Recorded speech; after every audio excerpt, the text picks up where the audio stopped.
On New Year's Eve, my in-laws encountered a natural gas leak and explosion while preparing the New Year's Eve dinner, and both tragically lost their lives in a horrific scene. When I received the call, I was completely indifferent, but my best friend was frantic and urged me to rush to the accident scene immediately. I calmly turned off my phone and continued watching my drama at home. In my previous life, after receiving her call, I rushed all the way there. When I arrived at the scene, my best friend pointed at my nose and scolded me, saying I wasn't fit to be a human. It was one thing to always complain about family troubles, but to do something so insane and cruel as to burn two elderly people alive was beyond belief. My husband, who was supposed to be in a meeting at the company, suddenly showed up. I wanted to console him in his grief, but he slapped me to the ground. He questioned me, demanding to know why I had caused the death of his parents, and even presented evidence of my crime. But my in-laws treated me like their own daughter. I never harmed them, and there was never any conflict between mother-in-law and daughter-in-law. Faced with everyone's suspicion and accusations, I had no choice but to call the police. Unexpectedly, the surveillance footage actually showed me tampering with the gas pipeline. The police also found my fingerprints on the remnants. I never did any of this.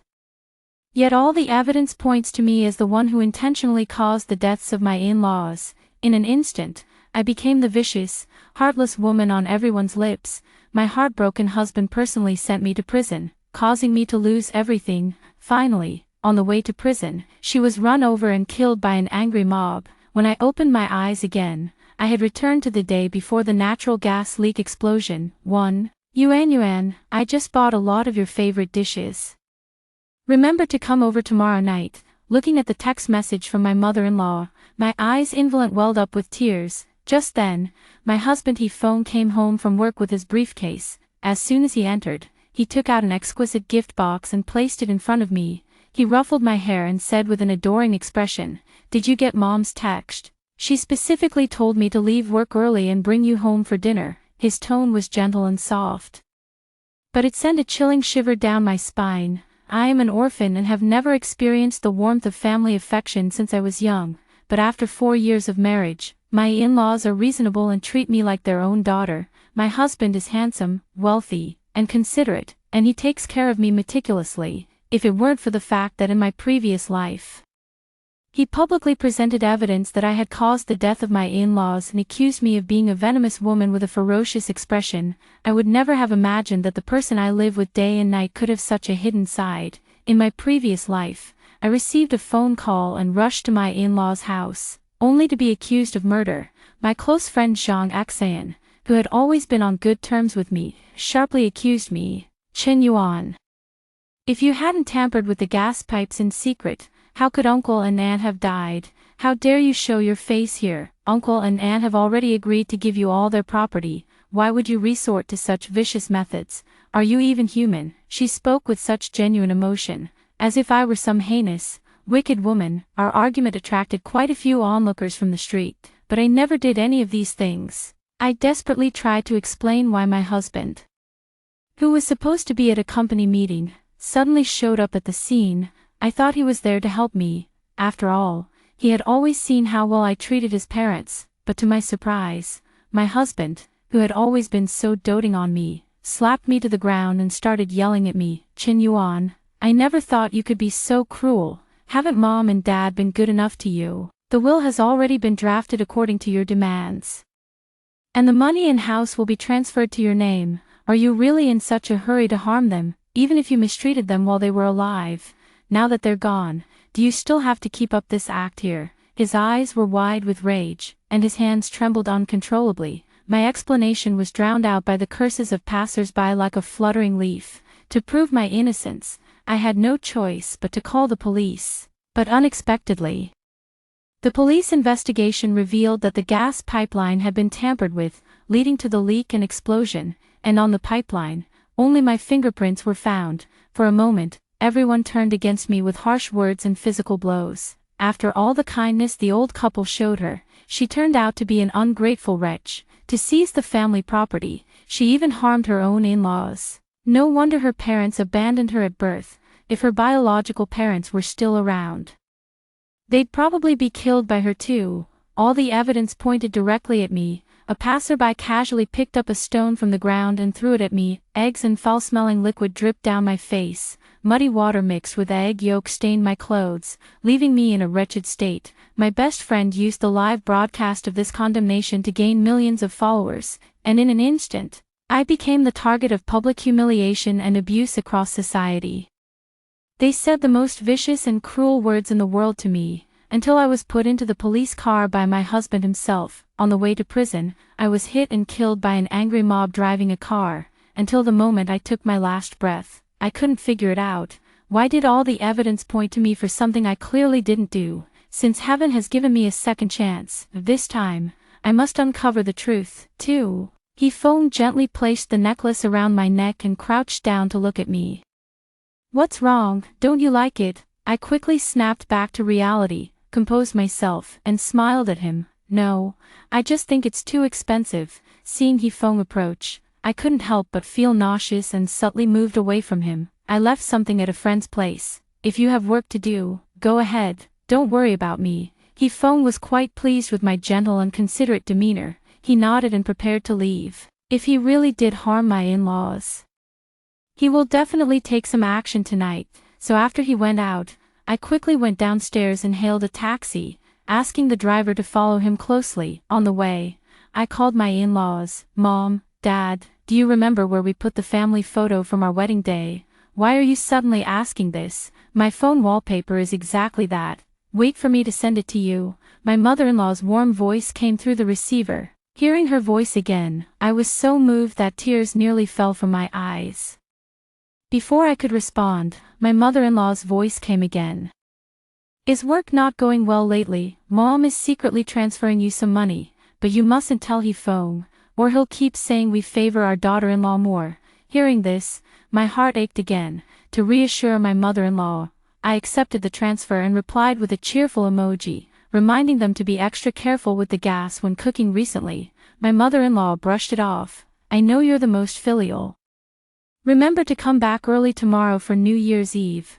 Your dad and I have good news to share with you. With a heart full of bitterness, I hung up the phone, just as He-Fong finally arrived at his destination. But the scene that unfolded next left me feeling as if I had been plunged into an ice cellar. Waiting by the roadside was none other than my best friend, Zhang Xian. As soon as He-Fong got out of the car, she eagerly rushed toward him, after a passionate, lingering kiss on the roadside. The two of them headed straight for a nearby hotel. The taxi driver looked at me with sympathy, suppressing the anger in my heart.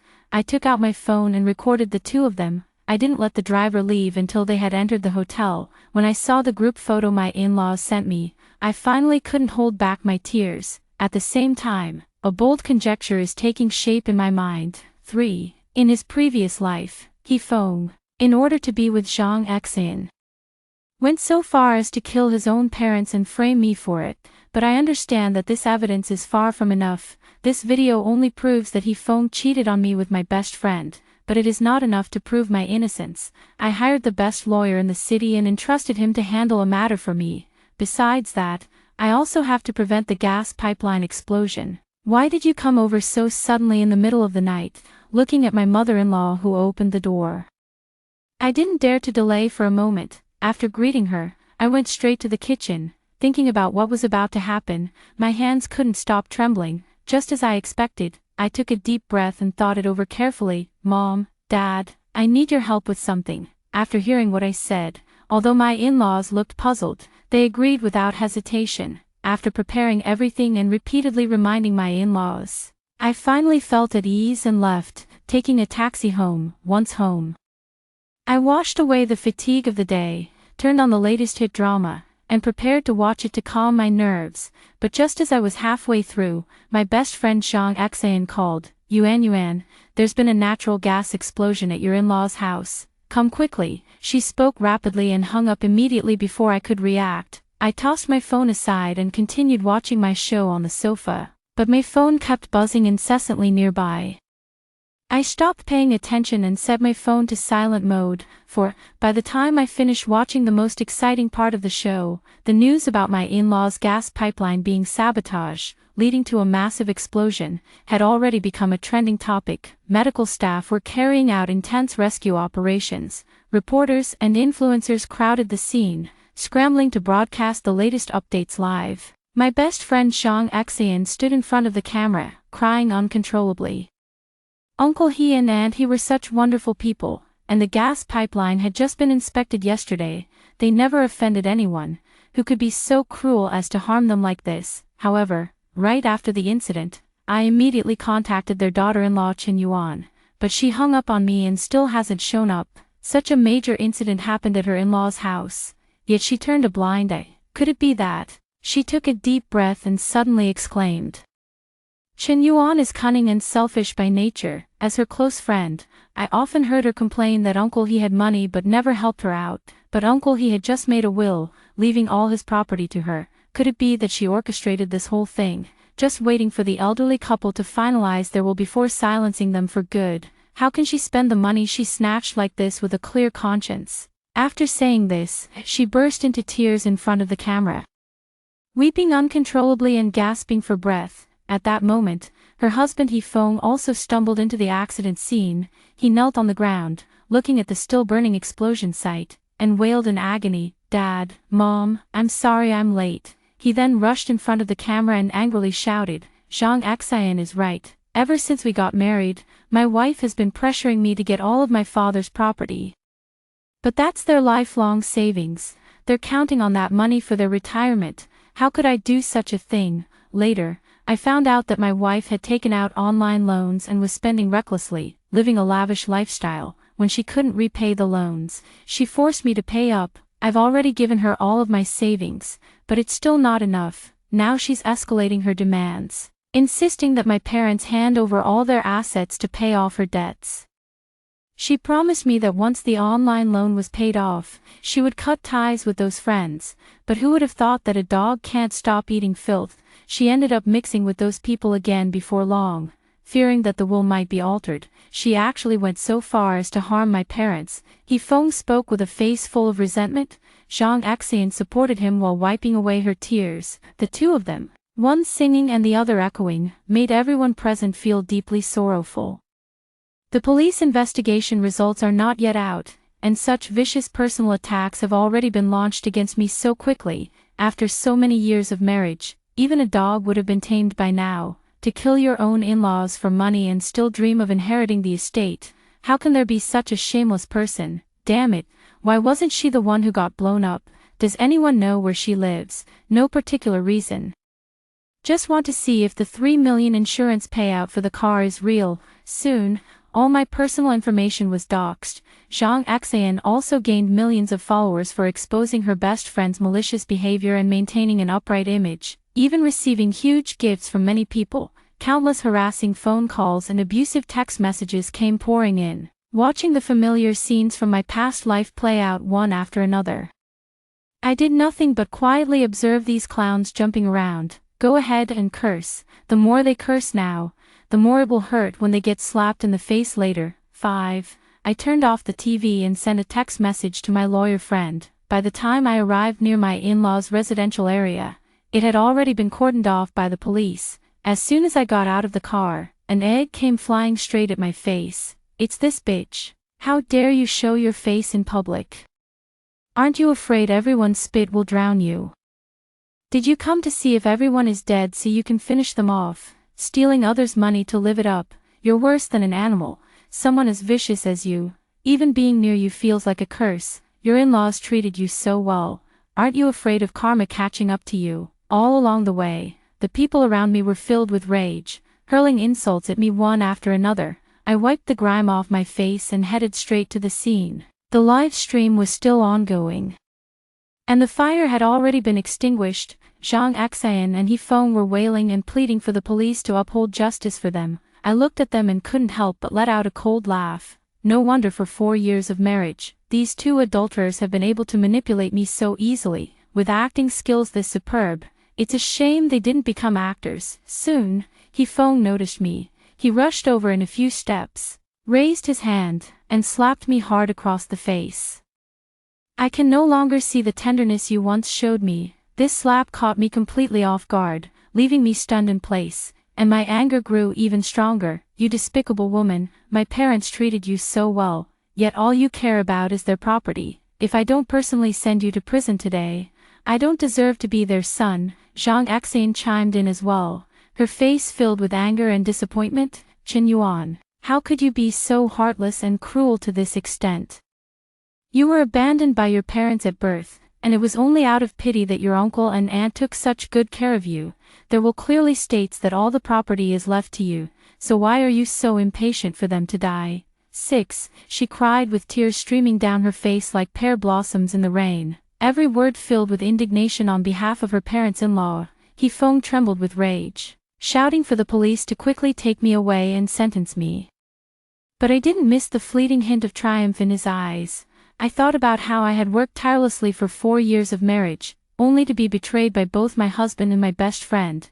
In order to seize the assets, they publicly hurled insults at me and conspired to frame me.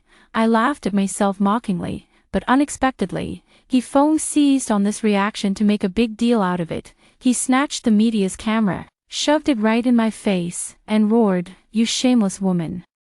How dare you still laugh? It's all because I kept holding back that my parents ended up dying in the fire. This time, I won't put up with you anymore." He Feng grew more and more agitated as he spoke, and actually lunged toward me. The police quickly stepped forward to pull him away, reassuring him, "We will conduct a thorough investigation to find the culprit and give everyone a satisfactory answer. Before the investigation is clear, this gentleman still hopes you will remain calm." I took the opportunity to take out my phone and handed over its contents to the police. "Please make sure to find out who harmed my in-laws, so the murderer can be brought to justice." Watching the frenzied He Feng, I gritted my teeth and uttered the last 4 words. He Feng, however, sneered coldly and said sarcastically, "At this point, are you still trying to use connections to get yourself out? Stop dreaming, Chen Yuan. I will spare no effort to bring you to justice." 7. He Feng didn't notice the change in the police officer's expression after opening the file, but instead seized the opportunity to slander me once again in front of the live broadcast camera. "Everyone, look at this despicable person still trying to use connections to escape legal punishment. Do they think our people's police are just for show? I've never seen such a deranged individual, living with this kind of person for 4 years. The fact that I wasn't stabbed to death by her must mean I accumulated good karma in my past life."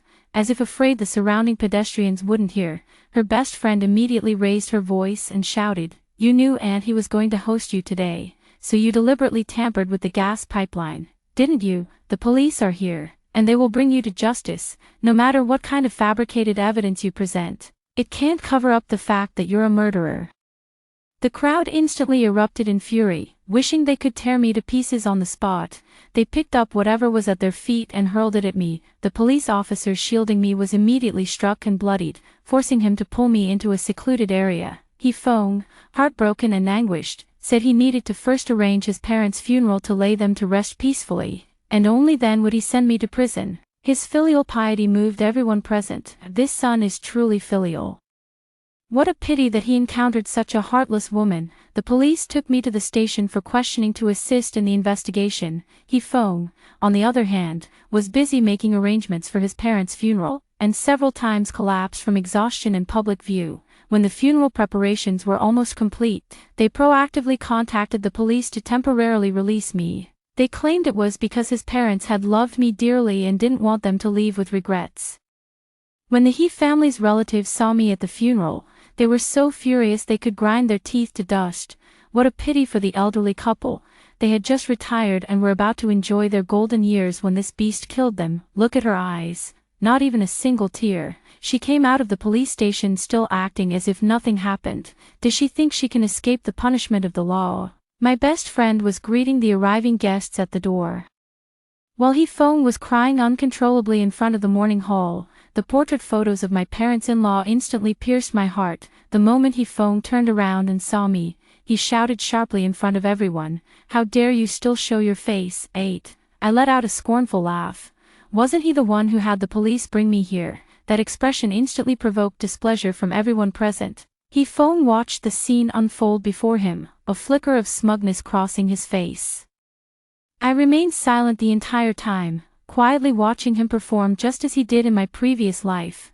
I needed to wait for the perfect opportunity to strike back. Only after he had completed all the funeral procedures did I speak up loudly, stopping everyone in their tracks. "What are you doing, you wretch? Who gave you the right to speak here? She has no right to be here at all. Where are the police? Take this heartless beast away." As I suddenly spoke up, discontented murmurs arose from the crowd. On the day of the incident, my parents never even turned on the gas valve. How could the gas pipeline have suddenly exploded? Upon hearing this, everyone turned their gaze toward the police officers behind me. There are indeed no fingerprints of the deceased on the pipe. And the valve was also closed. It seemed like there was a turn of events. Could it be that she didn't do it? I always said the old couple treated her so well. She couldn't have done such a heinous thing. Maybe there's something else going on here. He-Fong, seeing someone speaking up for me, immediately intervened. "Even if Mom and Dad didn't turn on the valve, it's possible you used some other method to cause the pipeline explosion. Everyone, don't forget," she demanded, "that my parents transfer all their assets to her name." He-Fong took out a cassette tape and played it, and it was indeed my voice. "Dad, Mom, I've taken out massive online loans. If you don't help me, I'll truly have nowhere to turn. If I don't get the money, your whole family will suffer." 9. Angry murmurs rose from the audience again. No wonder he caused the death of the old couple. This beast doesn't deserve to be called human. Get out of here now. The wind of public opinion once again overwhelmingly favored He-Fong. "Right, security, get out of here. The old couple don't need you to attend their funeral." Someone was so angry that they immediately threw incense and candles at me. Once the first person took action against me, others followed in quick succession. The situation is gradually spiraling out of control, and even the police can't protect me. The angry shouts pierced straight through my skull, deafening and overwhelming. The people who entered were not security guards, but netizens who had already heard the news and gathered outside to block the way. Each of them was holding a bucket of slop, and as soon as they opened the lids, they threw it at me. A foul stench instantly filled the funeral, and there was a puddle of yellow liquid on my face. Seeing this, the relatives no longer held back, throwing everything they could get their hands on at me. The scene descended into chaos, with curses and shouts echoing non-stop. My best friend picked up the microphone, adding fuel to the fire. "The police have already identified her as a suspect, and she still dares to talk nonsense. If the elderly couple of the He family knew that their beloved daughter-in-law was the one who killed them, they wouldn't be able to rest in peace even in the afterlife. Everyone, drive her out." As her best friend's voice rang out, others immediately chimed in, "Yes, get out." All the influencers were holding up their cameras for live streams, and for every new follower they gained, another object was thrown at me. Estimating that the timing was about right, I secretly glanced at my phone. Then, under everyone's watchful eyes, I walked up to the screen and snatched the microphone from my best friend's hand. "Have you two had enough acting? Someone is indeed going to be kicked out today, and that person is you." I pointed at He-Fong, gritting my teeth as I spoke. This wolf in sheep's clothing, the good husband He-Fong who caused my parents' death, cheated on me with my best friend, and schemed to send me to prison. My words exploded like a thunderclap among the crowd. In an instant, the insults at the scene abruptly ceased. He-Feng's face turned extremely ugly, a flicker of panic crossing his features as he roared angrily, "What nonsense are you talking? When did they become your parents? You're still struggling even at death's door. Aren't you afraid of getting a heavier sentence? How dare you make such a scene here? Get down immediately. How dare you speak at my parents' funeral? I didn't say it earlier because I wanted to save you some face. Since you don't want it, don't blame me for being ruthless." 10. He-Fong looked at the crowd. "The police investigation results have long been out. Chen Yuan's fingerprints were found on the gas pipeline. I originally planned to send her to jail after the funeral, but now it seems my kindness was wasted on an ungrateful person." The previously subdued insults instantly surged back uncontrollably.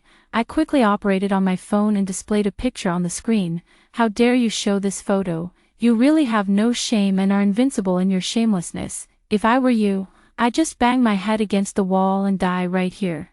What are you trying to do?" Can't argue your case, so you're playing the emotional card. The police already have evidence of your crimes. You'd better hurry up and get ready to eat prison food. Everyone mocked me, scoffing at the wedding photo I had just shown of me with my in-laws. Next, my words struck like a thunderbolt, exploding directly among the crowd. I am our parents' biological daughter, while Hifeng was only adopted after I went missing. Hifeng instantly turned pale and rushed over to snatch the microphone from my hand. Gnashing his teeth, he said fiercely, "What nonsense are you spouting, spreading malicious rumors and refusing to admit your guilt? Do you believe I can have you sentenced to death immediately?" The onlookers immediately began to discuss. This woman is truly insane. To escape punishment, she can come up with such an outrageous reason. She's beyond saving. But why do I feel that she actually looks more like the old couple from the He family than Hifeng? Look at her eyes. They're exactly like Aunt He's. As if carved from the same mold. Maybe she had plastic surgery in advance for the murder. What wouldn't someone like her do? Just because she says so, does that make it true? Who can prove it? The two voices in the crowd were arguing heatedly, and opinions in the live stream were also divided, but most of the public still sided with Hifeng. I can prove what she said. Everyone looked at each other and then turned their gaze to the person entering from the entrance, their expressions instantly turning respectful. Who is this person? You don't know him. He's the most famous lawyer Zhang in the city. Last time, he helped over 1,000 migrant workers get their wages back, and even the TV station reported on it. Oh my, he's truly a hero. But how could such a hero be protecting this wicked woman? The people present couldn't help but voice their questions one after another. Great lawyer, you've come at the right time. Quickly give this woman a heavy sentence. The heavier, the better. I could see Lawyer Zhang standing by my side, and the looks from the crowd gradually turned hostile. Great lawyer, you're a good person, but what do you mean by standing on the side of the bad guy now? Have you been bought off by her? The police have already found evidence of her involvement in the crime. If it weren't for her, so many people wouldn't have been killed or injured. Just then, Hifeng and her best friend suddenly knelt down with a thud in front of Lawyer Zhang, weeping and pleading. Lawyer Zhang, this woman not only caused the death of my parents, but now she's also framing me as the murderer. You must uphold justice for me. That's right, Lawyer Zhang, you can't help this woman falsely accuse an innocent person. The netizens in the live stream were moved by the two kneeling individuals and resorted to such intense cursing that the text became encrypted. Amid the torrent of abuse, Lawyer Zhang let out a loud shout, and the surroundings instantly fell silent. Everyone, stop arguing. He then projected the paternity test report onto the large screen. It clearly stated a 99% genetic similarity, confirming that my parents are my biological parents, while also presenting Hifeng's adoption documents. With these two pieces of evidence, the crowd's opinion instantly shifted in my favor. Hifeng turned pale but continued to struggle desperately. All of this is fabricated by you. Even if I was adopted by them, why would I want to kill them? I let out a cold snort, because our parents found out that I am their biological daughter and were going to transfer all their assets to me. You, and that despicable woman, afraid of not getting any money, decided to silence them by killing them, and even tried to send me to prison along the way, so you could take all of our parents' inheritance for yourself. I simply went ahead and projected the intimate photos of Hifeng and Zhang Xian onto the screen as well. Even if I was involved with her, it's just a moral issue. What does that have to do with who caused our parents' death? I rolled my eyes and sneered. My parents aren't even dead. Who asked you to pretend to be so kind-hearted here? My fingerprints. You probably pressed my fingers onto the tape to imprint them, didn't you? Hifeng was trembling with rage, his face flushed bright red. The funeral scene fell into complete silence. Someone immediately retorted from below, "You say he's not dead, so he's not dead." So many people saw it with their own eyes at the scene. What evidence do you have to talk nonsense here? As soon as the words were spoken, my parents walked in through the entrance. Everyone was so shocked they were dumbfounded and speechless. The moment my dad saw Hifeng, he slapped him hard across the face. "After raising you for so many years, it turns out I was raising an ungrateful wolf. You must be tired of living. Did you think that by framing my daughter for murder, you could get rid of all of us? You're dreaming. All my assets belong to my daughter. What do you even amount to? I've already entrusted this matter to Lawyer Zhang. For the rest of your life, you can look forward to eating prison food. I held my mom's hand to reassure her, my best friend, panicked and at a loss. Grabbed Hifeng and begged him to quickly come up with a solution. The online public opinion had completely reversed. The insults originally directed at me were now being hurled back at Hifeng in exactly the same way. My parents were still alive, and Hifeng's plan had utterly and completely failed. The funeral thus came to an end, and relatives, blushing with embarrassment, came forward one after another to apologize to my parents. They didn't know the truth. So they were used as pawns by Hifeng. Taking advantage of the chaotic crowd, Hifeng tried to escape but was restrained and taken away by the police behind me. Late on the night of the incident, I had my friends pick up my parents and arranged for them to stay at a hotel in the suburbs, and the two bodies at home were nothing more than realistic human models. Hifeng had originally intended to use this opportunity to take all of his parents' inheritance and run away with Zhang Exin. But he never expected that I would expose him. The first thing my father did after returning was to transfer all the assets into my name and have it publicly notarized in the newspaper. After Hifeng's trial verdict was announced, the police published it online, causing a huge uproar in society. If he hadn't been sent to prison, he probably wouldn't have been able to avoid online harassment. I brought the divorce papers for him to sign, and he looked at me with extreme malice. Without a trace of remorse, not long after I was imprisoned, a friend who works at the police station told me that Hifeng's behavior had provoked widespread anger in prison, and he ended up being beaten to death. I heard that when the prison guards went to carry him away, his intestines had already spilled all over the ground, and the scene was too gruesome to bear. Not long after, while on vacation with my parents in Thailand, I saw Zhang Exin on a stage. At this moment, she was disheveled. Her face covered in filth, her limbs had been severed, turning her into a human swine, and she was performing vigorously on the stage. She saw me, her eyes filled with malice and hatred. I handed a thick stack of Thai baht to the stage manager, instructing him to take good care of Zhang Exin. The man beamed with joy as he took the money and headed toward the backstage. I watched Zhang Exin being taken away, the malice in my eyes long gone, replaced by a deep fear. I took my parents and left. Continuing our journey around the world, here is the second article. The pain of claws tearing through my chest still lingered at the nerve endings. I suddenly opened my eyes. The ceiling fan was still spinning slowly, cutting through the dim yellow light. There was a familiar musty smell in the air, unique to the old apartment I rented. I'm not dead. I struggled to sit up and look down at my chest. The skin was smooth and intact, without even a scar. The excruciating pain of having my chest hollowed out by zombies now only lingered as an illusory aftertaste. This isn't an illusion. I stumbled into the bathroom, bracing my hands on the cold sink. The person in the mirror has a pale face and heavy dark circles under their eyes. Yet, those eyes are filled with a terror and confusion I don't recognize. This is me, at 25. Not the me who drifted through the apocalypse for 8 months, thin and filthy like a stray dog.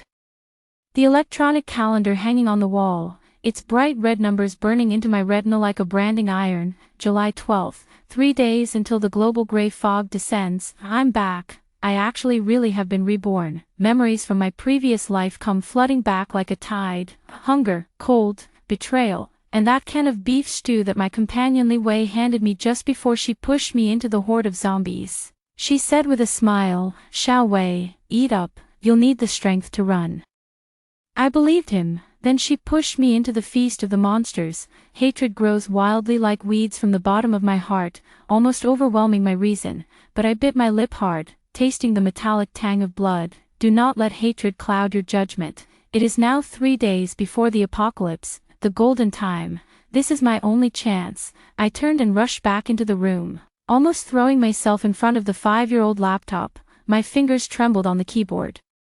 But the typing speed was astonishingly fast. I had no time to celebrate, no time to grieve. I only have 3 days.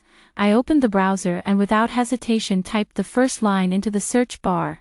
Global Public Military Base Distribution Map. 2. On the screen, countless red dots densely marked the rotating 3-dimensional globe model. Each red dot represented a potential arsenal. My heart is racing wildly. In my previous life, I had my leg broken by another survivor over half a biscuit. In this life, I will make all weapons bow at my feet. I need a plan, a crazy, yet possibly achievable plan. But first, I must confirm my cheat ability. I closed my eyes and focused my mind. In my consciousness, an endless, pure gray space floated quietly. This was the material exchange space that had bound itself to me after my rebirth. In my previous life, I had only managed to store a dozen or so cans of food in it before being forced to flee. I thought it was just a storage space, but is that really the case? I opened my eyes, and my gaze fell upon a metal stapler on the table. Displace. I silently recited in my heart. The stapler instantly vanished from the table. I focused my mind once more, and it appeared intact within the gray space. The process was silent, without the slightest ripple of energy. Success. I was breathing rapidly and began the next test. I took out the stapler from the space. Replacement successful. I stared at the empty space in front of me. Imagine a coordinate. Imagine a form. The next second, a stapler appeared out of thin air, hovering half a meter above the ground. Then, with a click, it fell onto the wooden floor. My heart skipped a beat. This isn't storage. This is material teleportation that defies the laws of physics. I immediately switched my target to a set of keys hanging on the wall. Swap in, the key vanished. Swap out. I stared at the old ceiling fan. There was a small indentation on the edge of the lampshade. The key appeared there instantly, perfectly slotting into place. What if I swapped a can of gasoline into midair, and then swapped out a lit match? What if I swapped out a bullet? An incredibly bold idea began to take shape in my mind. I don't just have storage ability. I possess a god tool that can manipulate matter at will. I walked to the window and looked down at the pedestrians coming and going on the street below. They were still immersed in the last piece before the apocalypse, completely unaware of the hell that was about to come. There was no longer any trace of confusion in my eyes. In my previous life, I died like a dog for a bite of food. In this life, I will make the whole world make way for my existence. 3. The first step of the plan begins with the smallest, most inconspicuous goal.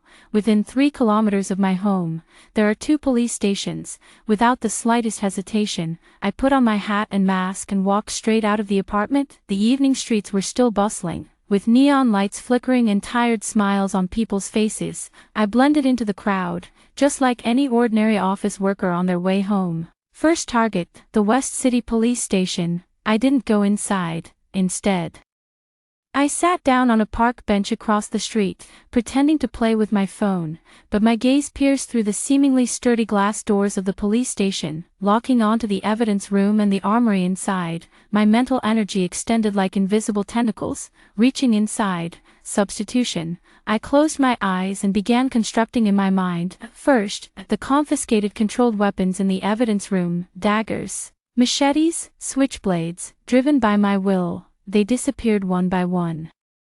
Silently falling into my gray space, mental energy was being consumed, but the sensation wasn't particularly noticeable. Next is the armory. I saw rows of neatly arranged Type 92 pistols, along with crates of ammunition. Replace. The entire row of pistol racks, along with the firearms on them, vanished instantly. Replacement. Ammunition boxes. 1 box, 2 boxes, 10 boxes. Cold sweat began to beat on my forehead as the consumption of mental energy intensified, but I didn't stop.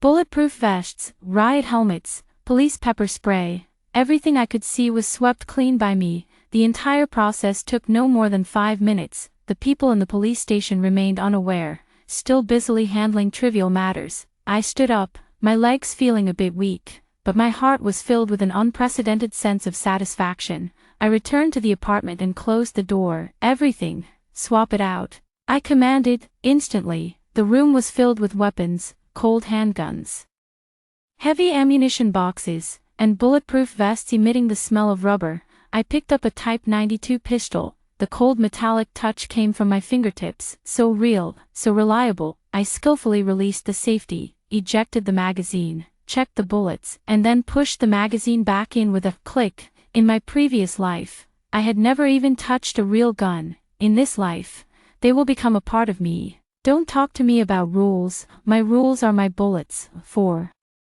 The police station's weapons are just the appetizer. My target is the real main course, the military. I sat in front of the computer, my fingers flying across the keyboard. The greatest advantage brought by rebirth wasn't just the ability to foresee the future, but also the information gathering and analytical skills honed far beyond ordinary people's capabilities during the apocalypse. I bypassed several layers of simple firewalls and infiltrated the internal network of the city's military district. For a former ordinary office worker, this was unbelievable, but in the apocalypse, I had learned everything to obtain even a little bit of information. Soon, an encrypted warehouse inventory was downloaded by me, Military Warehouse 03 in the suburbs. The items listed on the inventory made me gasp. 5,000 Type 95 automatic rifles, millions of rounds of matching ammunition, thousands of rifle grenades, dozens of tons of military canned food, medical supplies, military communication equipment. This was the logistical support for a small-scale war, but the security level was also the highest: infrared sensors, vibration detectors, 24-hour armed patrols, and even watchtowers with heavily armed sentries. Charging in recklessly is suicide, but I can become a ghost. I need to wait for the perfect moment, heavy rain, or the dead of night. Any time that can interfere with surveillance and human senses. I spent an entire day thoroughly studying the warehouse's surveillance footage, patrol routes, and shift schedules, constructing a three-dimensional dynamic model in my mind. At the same time, I did not stop my relocation work. Through the internet, I identified all known private arms dealers and security company warehouses across the country and even globally that had publicly available addresses. My mental power transcended time and space, disregarding distance. In Texas, USA, several gold Desert Eagles and limited edition sniper rifles disappeared from a private collector's underground arsenal. In the black markets of Eastern Europe, a container filled with AKs and RPGs becomes empty in the blink of an eye. In Japan's gun enthusiast clubs, those useless pieces of scrap metal meant only for collection are also gladly accepted by me. Like a greedy dragon, I roam across the globe, swallowing shiny treasures one by one into my belly. My gray space is being filled at a visible pace, and my mental strength grew increasingly powerful through this repeated process. By the third day, the night before the gray fog descended, the moment had arrived. The weather forecast indicated that a massive thunderstorm would occur at midnight. I gazed at the darkening sky outside the window, my eyes sharp as blades. Tonight, I'm going to turn that Warehouse 03 into my personal supermarket. 5. At midnight, the heavy rain arrived as expected. Bean-sized raindrops pelted against the window, making crackling sounds. Lightning tore through the night sky, illuminating the entire city as bright as day. Standing by the window of my apartment, my gaze pierced through the curtain of rain, as if I could already see that warehouse located in the suburbs. Operation begins. My mental energy extended outward, like an invisible giant net, enveloping the entire Warehouse 03. The sound of rain and thunder provided the best cover. Displace. I gave the command. First, the surveillance equipment, the core motherboards and data storage units of all cameras were instantly replaced into my space. In the monitoring room, the screens instantly turned to static. The signal repeaters inside the patrol team's walkie-talkies failed one after another. The eyes and ears of the entire warehouse were simultaneously removed by me. The sentry on the watchtower was still vigilantly observing the surroundings, but he didn't know that everything behind him had already become part of my mental possession. Next is the warehouse door.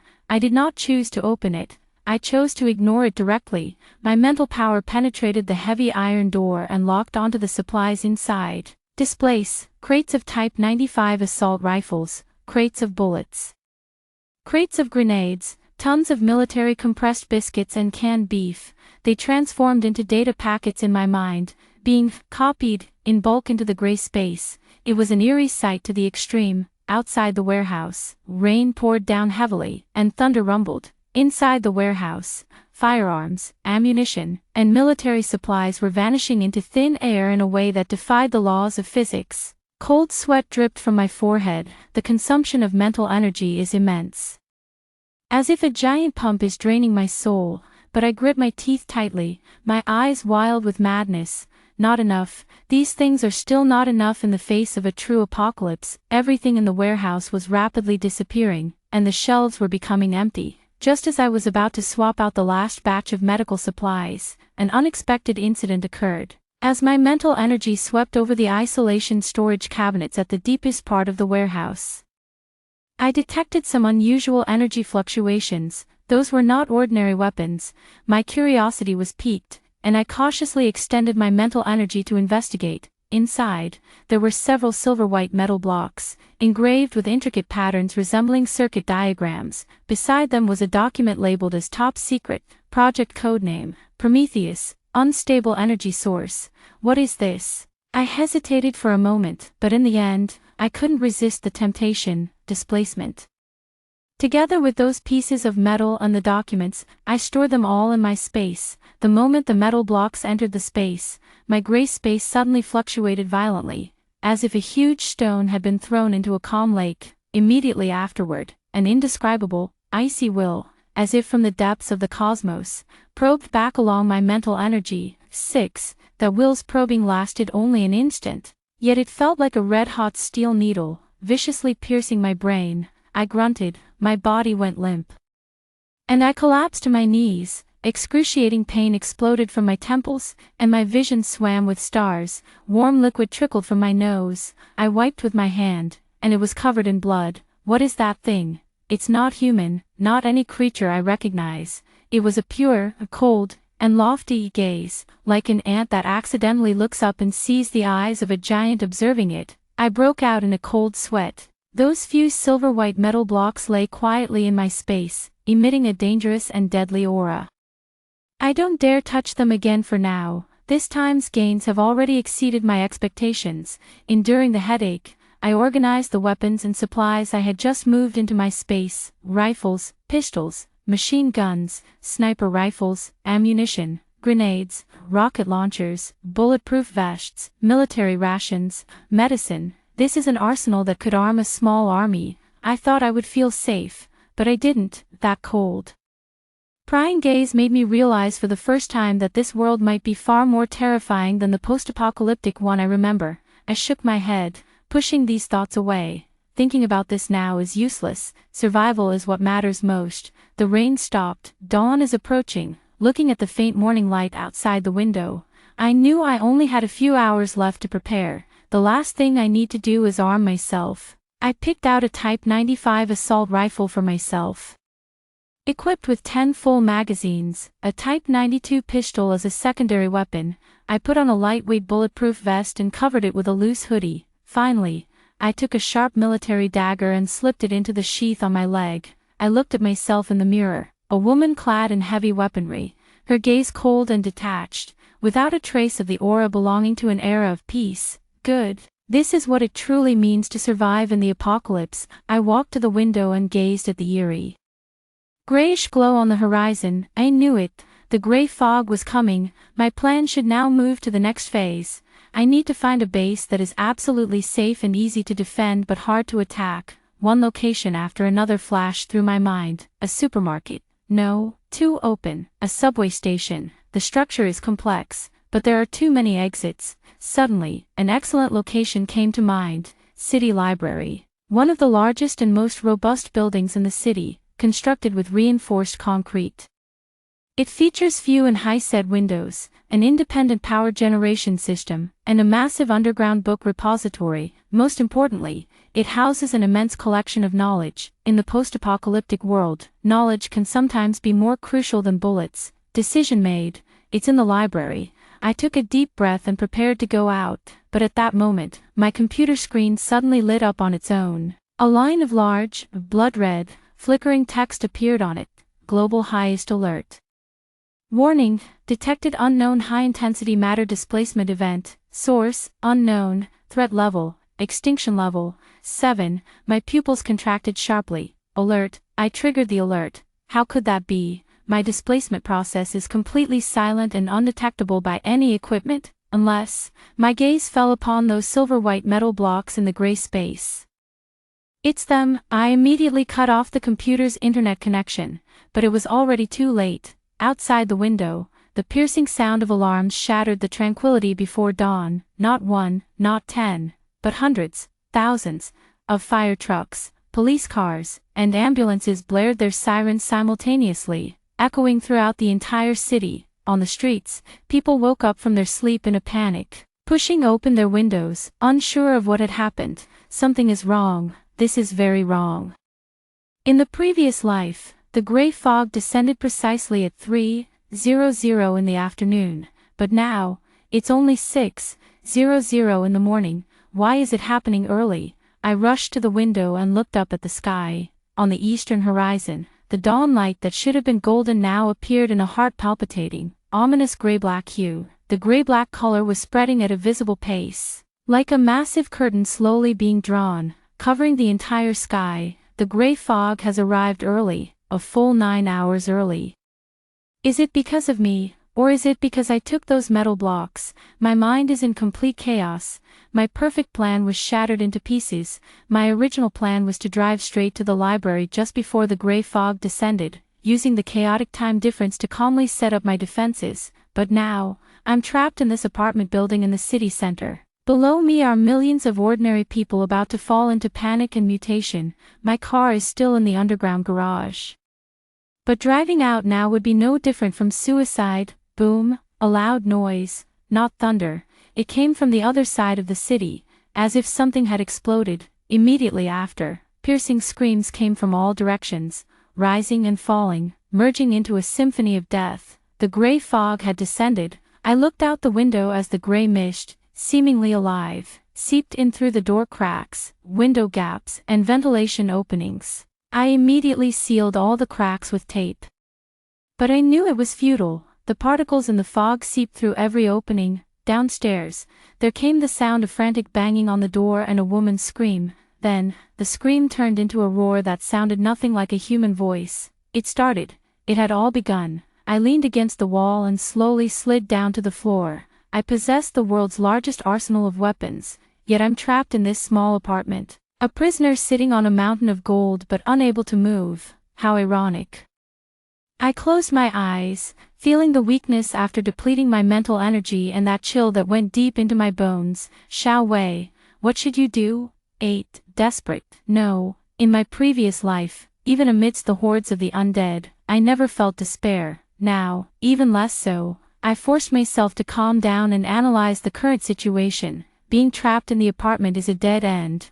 I must break through. Destination: the city library. It's about 5 kilometers from here, on foot.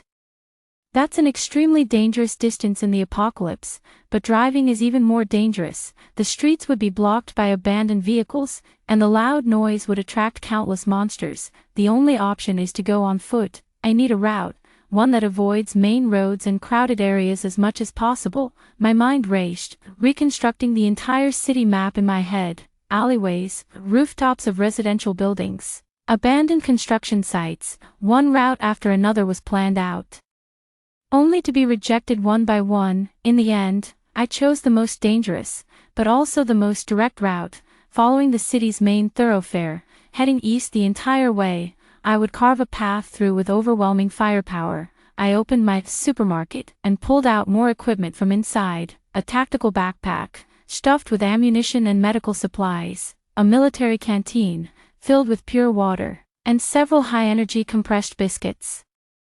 I slung a short-barreled shotgun across my back for close-quarters firepower. In my hands, I tightly gripped the Type 95 assault rifle. I walked to the door and took a deep breath. Outside, I could already hear heavy footsteps and low growls. My neighbor, that usually polite middle-aged man, had now turned into a monster. I didn't hesitate. I held a dagger in my left hand, turned the doorknob with my right, and yanked the door open. A monster with a bluish-gray body, cloudy eyes, and drool dripping from its mouth was standing at the doorway. It seemed startled by the sudden opening of the door and froze for a moment. Now's the time. I didn't fire my gun. The sound of gunshots would attract more trouble. I lunged forward, the dagger in my left hand slicing precisely across its throat. At the same time, the butt of the gun in my right hand slammed hard into its temple. The monster let out a wail and collapsed to the ground. I didn't even spare it a second glance, stepping directly over its corpse as I charged into the corridor. There were already 3 monsters in the corridor. Catching the scent of a living person, they immediately roared and lunged at me. Bang, bang. I pulled the trigger without hesitation. The gunshot from the Type 95 rifle was deafening in the hallway. the bullets precisely tore through their heads, brown blood and brain matter splattered everywhere. I retreated while shooting, my eyes rapidly scanning the surroundings, the stairwell.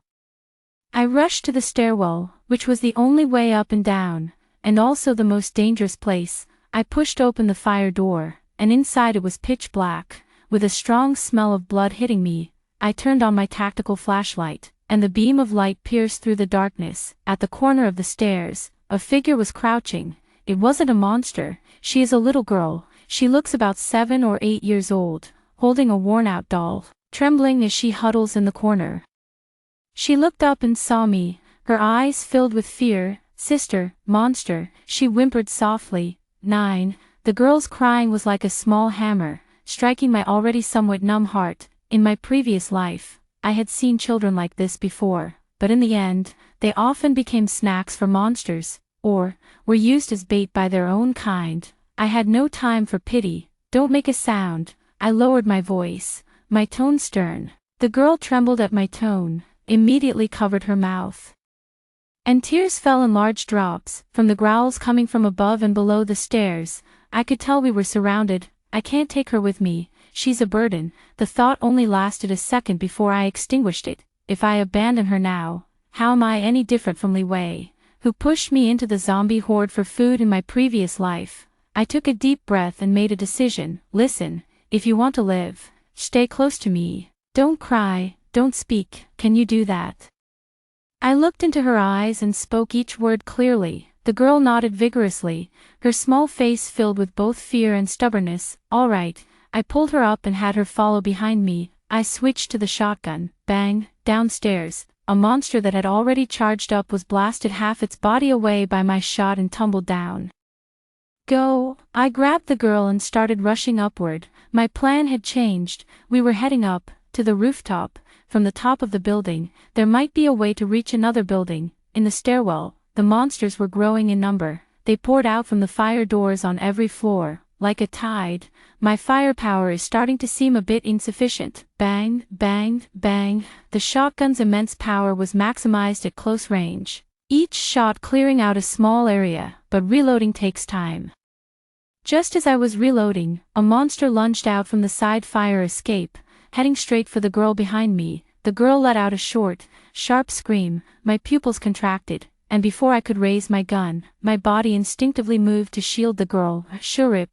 The monster's sharp claws slashed across my arm. The sleeve of my bulletproof vest was torn, and the sharp tips of its claws left 3 bloody gashes on my skin. A sharp pain shot through me, but I didn't retreat half a step. I used my body to hold back the monster, my left hand already drawing the dagger from my thigh, and I stabbed it hard into its eye socket. The monster let out a piercing shriek and its body went limp. I pushed it away and continued pulling the girl upward. Finally, we rushed to the door of the rooftop. The iron door was locked from the outside. Damn it! I took 2 steps back and lifted my foot, kicking hard at the lock. Bang! The lock was deformed, but the door didn't open. Bang, bang.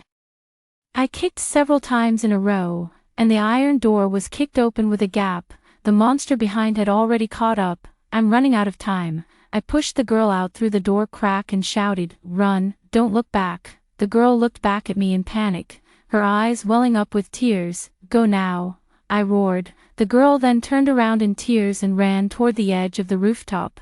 I turned around, raised the shotgun, and aimed at the swarming monsters. Just then, a terrifying cracking sound suddenly came from the floor beneath my feet. The entire building's framework, eroded by the gray mist, seemed to have reached its limit. I stepped into empty air, and my body began to fall. The rooftop rapidly receded from my view. The last thing I saw was the girl standing at the edge of the rooftop, staring at my figure in horror. 10. A feeling of weightlessness enveloped me. I thought I was going to fall to my death here, but at the very moment I was falling, my instinct saved me. Displacement. I used the last of my mental energy to swap the ceiling directly below me with the floor beneath my feet. Boom! I landed on solid ground, but the tremendous impact still churned my insides, and I spat out a mouthful of blood. The floor I was on hadn't completely collapsed. Instead, it had formed a massive, slanted break. I had fallen from the 12th floor into a room on the 10th floor. The surroundings were in complete disarray. Walls were cracked, And steel reinforcements were exposed. I struggled to my feet and checked my injuries. The wound on my arm wasn't deep, but my internal organs had been shaken, and every breath I took was excruciatingly painful. I survived, but what about that girl? How long can she survive alone on the rooftop? I don't have time to blame myself. I can hear countless monsters climbing up the broken walls and ruins downstairs. I must leave here immediately. I looked around. It was a destroyed living room. A huge city map hung on the wall. My gaze fell on a point on the map, the city library. My goal remained unchanged. I took a deep breath, pulled a morphine syringe from my backpack, and without hesitation, injected it into my own thigh. The cold liquid flowed into my veins, and the intense pain was soon replaced by a numbing sensation. I organized my equipment and walked out of the dilapidated room. The corridor on the 10th floor was in better condition than the ones below, with fewer monsters. I cleared my way through and found the passage to another unit. My new plan is to move eastward through the connecting passages between buildings. This is a race against death. The gray fog is growing thicker, and the streets have turned into a sea of monsters. They are tearing apart every moving object in sight. I move from one building to another, like a ghost leaping across the city sky. My mental energy is slowly recovering. I've discovered that after absorbing those Prometheus metal blocks, not only has my mental energy become stronger, but its recovery speed has also increased. Finally, after exhausting my last bullet, I saw that familiar, magnificent building, the city library. It stood like a silent giant beast amidst the gray mist. Around it, hundreds of monsters were wandering. The corner of my mouth curled into a cold smile. You think this is an armory? No, this is my supermarket. Take whatever you want, pick it yourself. I opened my space and placed a brand new MG3 general-purpose machine gun, which I had just exchanged, on the windowsill of this building. The ammunition belt is infinite because my space is infinite. I pulled the trigger.